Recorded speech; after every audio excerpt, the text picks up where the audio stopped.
So there was a picture of my pimple in my file. Can you believe it?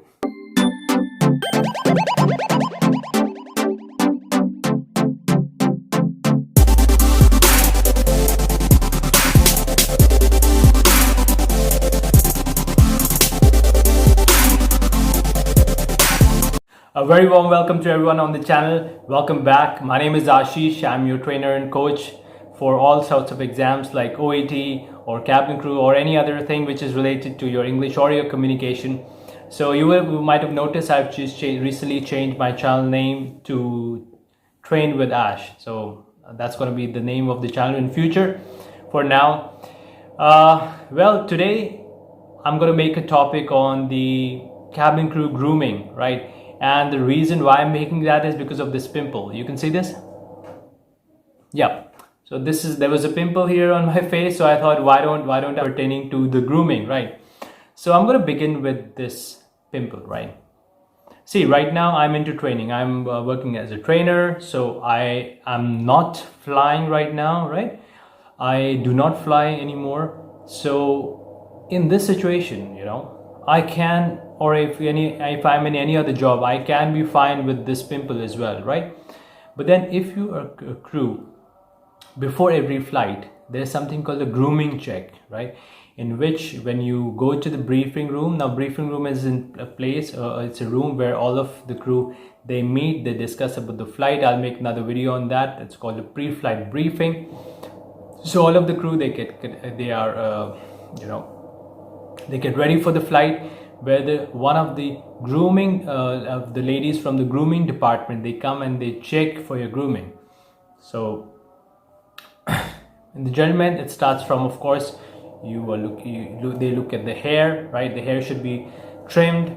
Right now it's a little bit longer, maybe it'll be shorter than this, what they prefer. And then the sideburns, like the airline that I used to work for, they used to have a condition that the sideburns should be about here.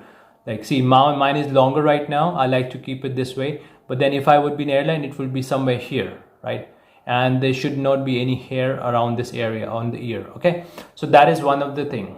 Second thing is the baby hair. You see, there's some of the hair at the back on the neck. They wouldn't agree to this. They would ask you to trim this as well. Again, okay, for guys, there is no makeup allowed. Okay, so you might be surprised that why would guys be putting makeup, but then understand, if you're working for an international airline, there are gentlemen, who are they are gays basically in the airline industry as well. So they prefer. So the crew who are gay, some of them, they like to put makeup, but then it's not allowed on the flights. So that is a big no. Second thing is, of course, this is about the appearance. You should be clean shaven completely. You cannot be leaving even one day's shave at all. So you have to clean shave before every flight. It should be neatly. There should be not even a little bit of hair at all around your mustache area. Is beard allowed? The airline that I used to work for, Qatar Airways, it was not allowed at all for crew members. For flight deck, it was allowed. I don't know why. Mustache, yes, mustache was allowed. If it should be neatly trimmed. It should be in a proper shape. Only then it is allowed. I had seen some crew members with a mustache. Yeah, I mean, it's their personal choice. And then coming to the it's a hair. So basically, they would like you to put some hair product. It shouldn't be too sticky. It shouldn't be too greasy as well. It should be just a normal hair cream that that sticks to the hair. Coming to the, see, if you have, there's a little bit hair around my eyebrows, these long hair. I'm not trimming it. It's fine with me. But then had I been in airline, they will point out this as well. So now, so guys, you can understand the grooming aspect around the face area, right? There should be, okay, when you put your shirt on, the back of the neck hair, it should not touch the collar. That is also one of the thing that they check. So this is about the face, right? Of course, you have to have clean teeth as well, and of course there is no makeup for guys. And if you have a pimple, okay, now coming to the pimple, see, this is the reason why I made this video, because I have a pimple right here. You can see that I had a similar pimple. One of the time I had a pimple, and then I had a pimple on a pimple. So you can see there were two pimples. So it was difficult for me to hide it. So there's a certain procedure usually in most of the airlines that if you have something like, if you think you have a grooming issue, you need to call the grooming department and you need to inform them in advance that you have a grooming issue, and then you go and meet them before the flight, so that they can decide should they send you on the flight or should they not send you on the flight. Should they put you on a standby, or wait for you till the time you get your treatment done from the medical professional like a skin doctor. So that is something that has to be very careful for the crew who are going, because see, I try to understand from their perspective. A cabin crew is like a brand ambassador of an airline, right? You are going everywhere in the world, you're representing the airline, everyone is looking at you. You know how, like, that's the kind of job profile you have. If you go in any of the airports in the world, people look at you, they admire you, they look, they look at you as a brand ambassador of the airline. Especially in an aircraft, when there's a very close distance between you, your colleagues, or your passengers, what happens is that everything is visible very clearly. So that's why they do not want crew with grooming issues on the flights. So what is the second thing? Yeah, some people, they use a concealer. I'm sure most of the girls, they would know what is a concealer. I didn't know what's a concealer. I came to know after I came in Qatar Airways. Concealer is something that, okay, if you have a pimple, it's how should I say, kind of a foundation that you can use to hide the pimple. So it comes in different shades. I'm not really sure of that. I'm not used. I think I had borrowed only once. I haven't used it. It's not allowed as well. And it should be according to your shade, the shade of your skin color, right? So there it comes in different shades, small tube. And yeah, I mean, it depends. See, especially if you're going for the interview, it's a big no if you have a pimple on your face, right? The chance of you getting rejected are more. Because when the grooming round happens initially, they check every detail of your face. In fact, in one of the airlines, they were checking my face with the makeup light. Can you imagine? They were coming so close and checking my face. I haven't checked my face in such details the way they were checking it, because they want to see if there's a pimple. What kind of problem is it? Is it do you have is this a regular problem, or is it acne? What exactly is it? They want to know more about it, so they're going to be asking you.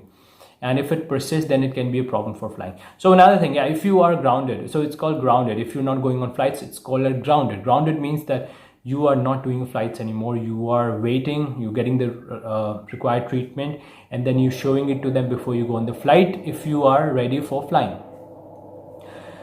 Now, you will not believe. I had once gone to the office. Usually they do call the crew from time to time. You'll be surprised at what I found in my file. In my file, there was a picture of my pimple.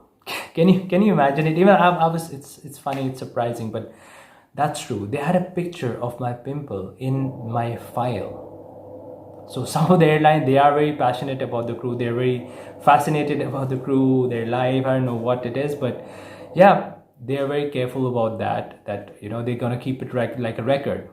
And usually it can be used against you as well, to be honest. Let me tell you that it has happened with many people. A lot of there are positive aspects, but then there are negative aspects as well. Okay, now coming to the other part of the grooming. Okay, of course your clothes should be ironed, right? Your tie should be touching the belt, right? Your tie length should be touching the belt. Your shirt should be well ironed, your coat, everything, your pant, trousers, they shouldn't be too long or too short. Your shoes should be polished completely, right? Shiny shoes. And now this is about the male's part. About the female's part, I wouldn't know much, but then what I know about it is that, yeah, there are certain shades of lipstick which are allowed, certain shades are not allowed. Same goes for the eyeliner and whatever the eye makeup. See, I really don't know, about that, but the main details. But yeah, this is what are the criteria for the females. There are certain hair colors which are allowed, certain colors are not allowed. So that's how it is for the females. Again, for the nails and other things, like there shouldn't be no fake eyelashes as well. Some of the crew, they did have, and they got offloaded. Another point is about the hats. Some of the airlines, they have hats, right? So those hats should be neat and clean, and there has to be a particular way that they have to be kept. They have to be placed on the head. So that is something which is really important.